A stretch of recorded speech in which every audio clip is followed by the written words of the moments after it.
Today, I want to talk about the BOSU ball. Got the idea for this video from Dr. Mike over at Renaissance Periodization. He made a video about tools that are not the most effective tools to use in regards to building strength and building muscle.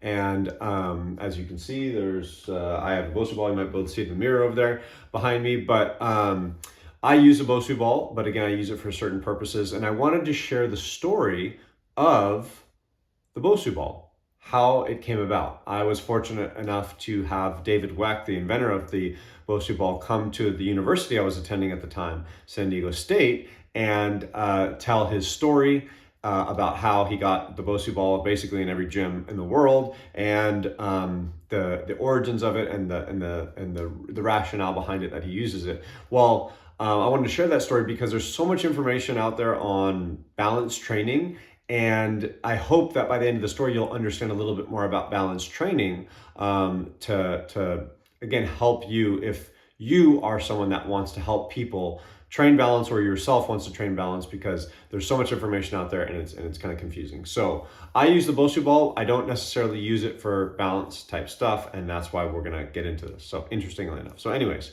David Weck is again the inventor of the BOSU ball, and he's got a lot of other products as well. I think he's a very, very, very smart guy, genius level. And so he was dealing with some back issues at the time. And so he got into different types of training, and he started to find out that his feet, it's the whole connect chain, right? The feet are connected. And so he was training his feet. He was jumping on top of, he built himself up to where he was using these, and he was jumping on top of them, balancing on top of them. He was like, I was getting super strong, and I was getting super strong. My feet were getting strong. My core muscles, all right, trunk muscles, all right, were really, really adapting, and he was seeing all these benefits.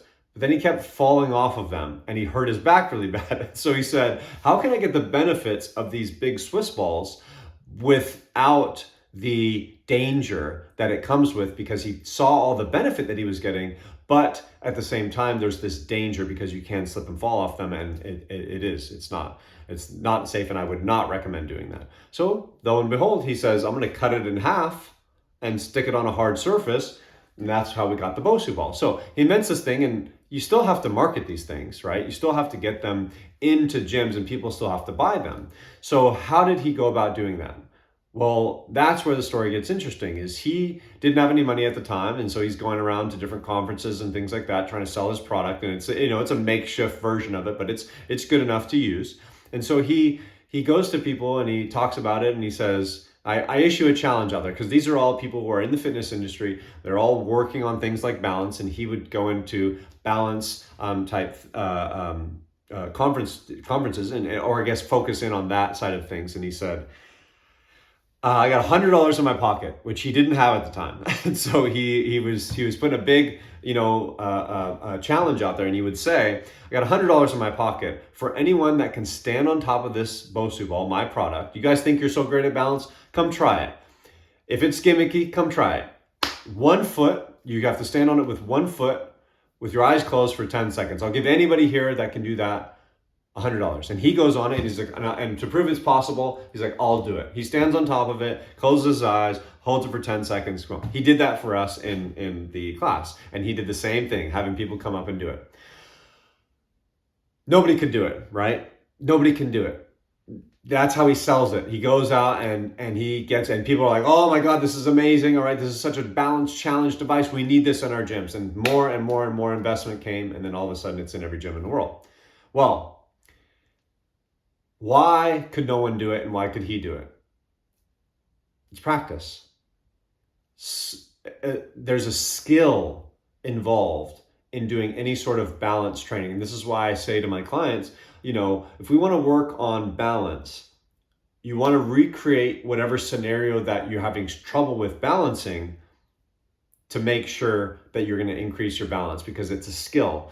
But the most effective way of being able to be better balanced in any situation is by getting stronger. And that goes with your feet. And I think that's why BOSU ball is an effective tool, is because most people don't train their feet directly. Your calf, your leg, your hip, your low back, your abs, it's the whole body. Really starting with that root, which your first line of defense is your foot, your toes, okay, your arch of your foot.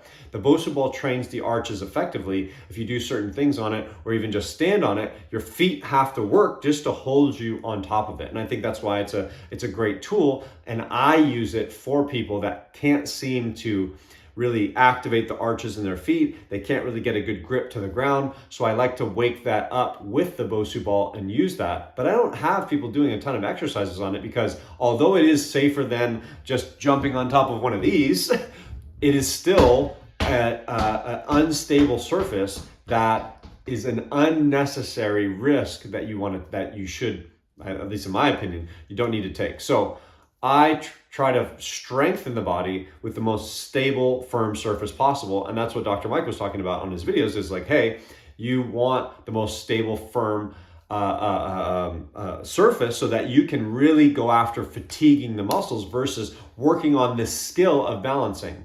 Well, as it comes back to the BOSU ball and marketing and the 10-second eye close challenge, well, I heard that and I was working at a gym. We had bunches of BOSU balls. And I wasn't one of the people that said I could do it because I had never practiced it before. So what did I do? I started practicing it and I was able to do it in no time. It was just a skill that you had to practice. So these things that people say like, oh, this thing, all those people that watched David Weck talk about the BOSU ball, they were all well-versed in balance. They were all doing balance training, but none of them could go out and do that thing. Why?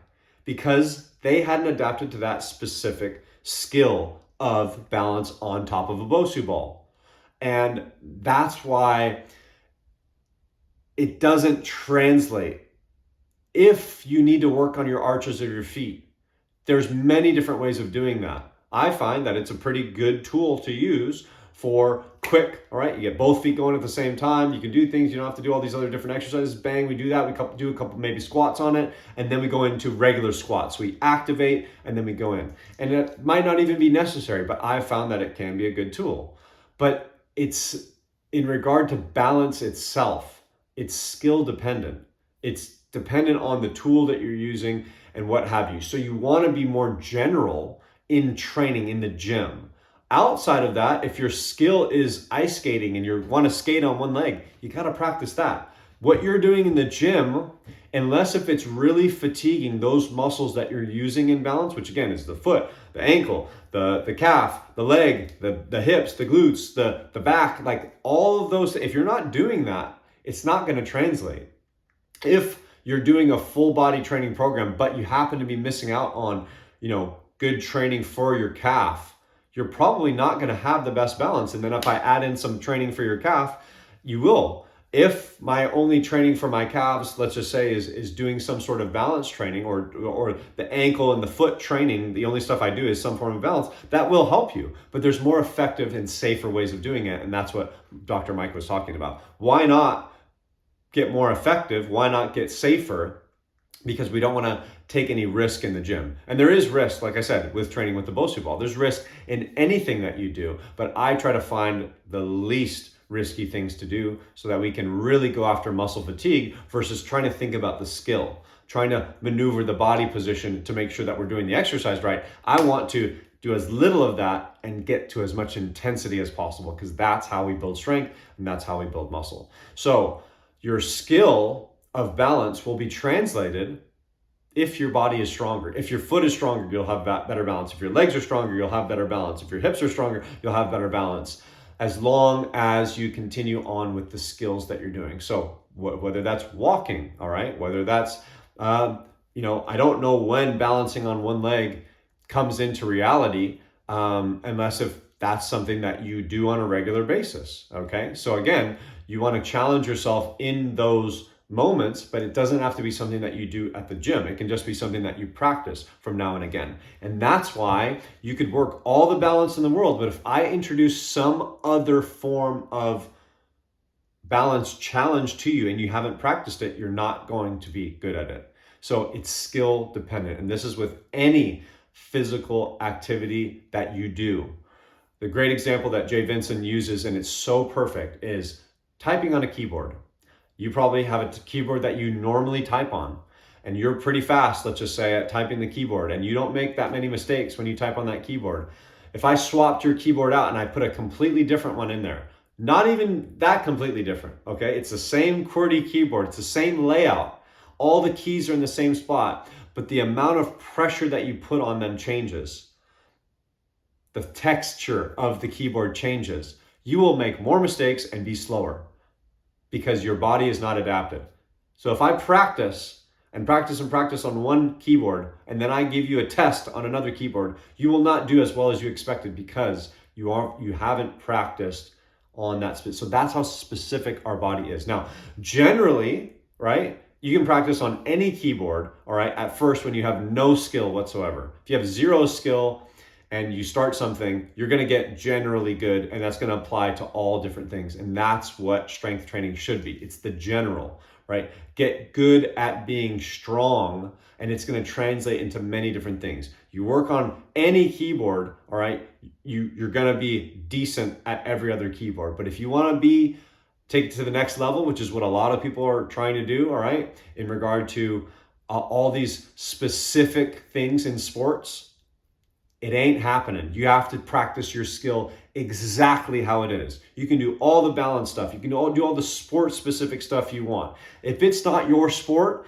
if it's not your exact balance situation, like I was saying, one leg on an ice skate, it is not going to translate at all. As a matter of fact, it might screw you up because you're practicing one thing and you're not translating over to that specific skill. We're so specific that even a keyboard can throw us off. So that's it for today about the BOSU ball. I still find that it can be used very well, and anything that adds to people, I should have probably led with that, anything that adds to people doing more things for their health and their fitness, I'm on board with. That being said, I always try to find the most effective and safest ways of doing things because I have a duty to myself and my clients, but especially my clients, to make sure that it's safe. And again, effective for what we're going after. And a lot of my clients want to get stronger, they want to build muscle, and to do those things, all right, we want to be as stable as possible, and we want to fatigue the muscles as deeply as we can. So again, that's it for today about the BOSU ball. Hope you enjoyed that, and until next time, I'll see you then.